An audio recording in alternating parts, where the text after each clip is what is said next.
26/11 के मास्टरमाइंड हाफिज सईद, इनका बहुत क्लोज एड अबू कतल, इसे मार गिराया है अननोन मैन द्वारा। Abu Qatil was the mastermind of attack on ship Khodi Yatris on I think 9th June when Honorable Prime Minister was taking oath. ऐसा कहते हैं, कंफर्म रिपोर्ट्स नहीं है, पर ऐसे कहते हैं कि हाफिज सईद भी उनके साथ थे और वो भी जख्मी हुए हैं, अस्पताल में हैं। I think India owes it to the unknown gunman. Good that cleaning up is taking place.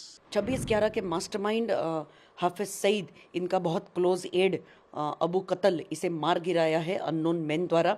और ये हादसा हुआ कल पाकिस्तान में झेलम में।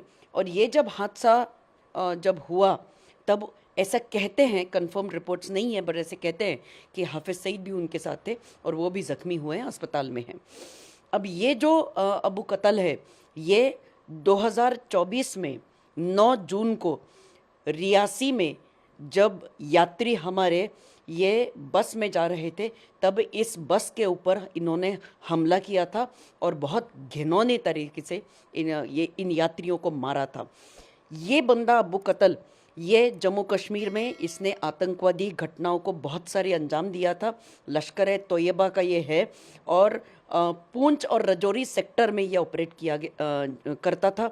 ऐसा कहते हैं कि सन 2000 में ये हमारे देश के अंदर इसने घुसपैठ करी थी और करीब 5 साल ये जम्मू कश्मीर के इलाके में पूंछ रजौरी में वो वहाँ पर रहा था और न जाने कितने आतंकवादी हमलों को इस आतंकवादी ने अंजाम दिया है। और ये इसका कत्ल होना ये बहुत अच्छी बात है, क्योंकि इसके जैसे और अनगिनत आतंकवादी जो हैं वो हमारे जम्मू कश्मीर में, हमारे देश के जम्मू कश्मीर में बहुत ज़्यादा आतंकी हमले कर रहे हैं। और ये जो खबर है ये बहुत अच्छी है। It's a good development. Abu Qatil, as per reports, has been eliminated by. He has been killed by unknown gunmen. Abu Qatil was the mastermind of attack on ship Khodi Yatris on I think 9th June when Honorable Prime Minister was taking oath.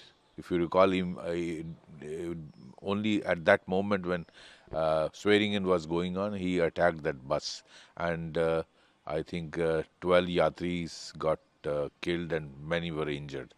So Abu Qatil, not only in this attack, he was involved in Butta Doria,